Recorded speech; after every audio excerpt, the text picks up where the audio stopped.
Mums reikėjo pakeisti patiems. Niekas neatėjo mūsų vaduoti. Bet kada ta Sovietų sąjunga pati jau nusigyvenusi ėjo į bankrotą ir sugriuvimą, tai buvo laikas pasakyti savo žodį. Ir tada Lietuvoje buvo kilęs toks didelis visuomeninis judėjimas Sąjūdis. Girdėjote turbūt tą vardą. Ir kaip tik prieš 20 metų buvo didžiulė manifestacija, demonstracija už laisvę visų 3 Baltijos šalių, nuo Vilniaus iki Talino. Gal matėt filmus, gal fotografijas, kai žmonės stovėjo, pasėmė už rankų per daugiau kaip 600 kilometrų pagal autostradą iki Talino. Ir tai jau buvo parodymas pasaulyje, kad čia ne juokas. Kad ne taip savo kažkokie politikuojantys žmonės reikalauja. Vis 3 tautos. 3 tautos, 2 milijonai daugiau žmonių stovėjo toje demonstracijoje. Na ir atėjo laikas mums gal ką nors daryti. Aišku, Sovietų sąjunga, ten Michailas Gorbačiovas, jo valdžia, ne tik kalbas nesileidė, sako, užmirškit, niekada jūs neturės tiek tas nepriklausomybės. Jūsų niekas nepalaiko pasaulyje. Iš jūsų visi juokis, jūs čia kažkokias fantazijas šneka.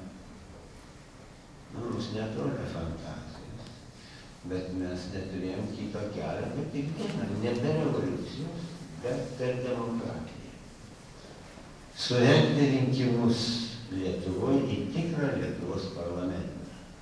Kodėl aš sakau tikrą? Todėl, kad jeigu domėsitės šiek tiek komunistų valstybių santvarką ir istoriją, mūsų istoriją, tai ten būdavo kažkokie likę parlamentai, aukščiausios tarybos ar kas, bet niekada jų neliko.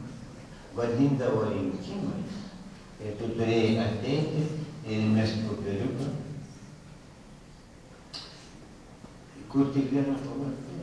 Tu nieko neturi iš to pasirinkti. Tau parodė šitą dabar įmesti ir čia bus rinkimai. Tai mes galų galę pasakėm, kad užteks to humoro.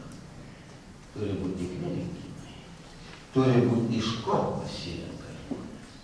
Ir kokie kandidatai, ką nori įgyvendinti, kokią turi programą.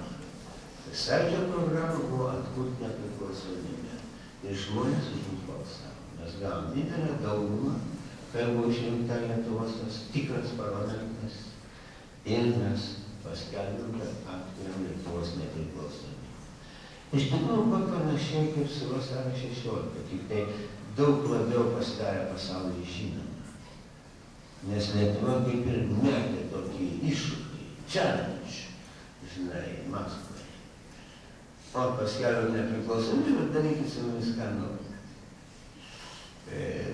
Mesgi maištą nekeliam, mes nepuolam nieko, mes Rusijos nepuolam. Mes norim gyventi kaip patys nusprendžiam savo valstybėje.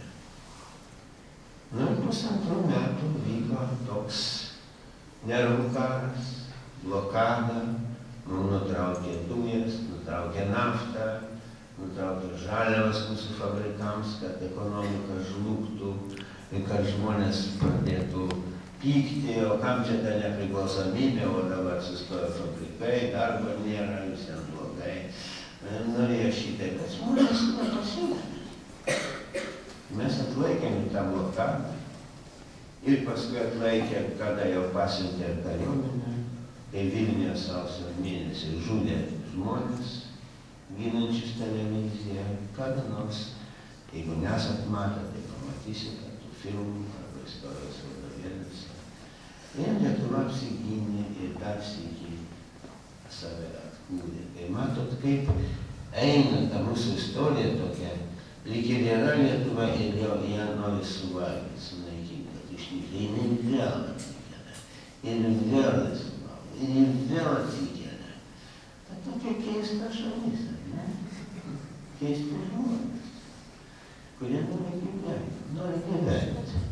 Nori turėti savo vardą, savo garbę ir nepasiduoti.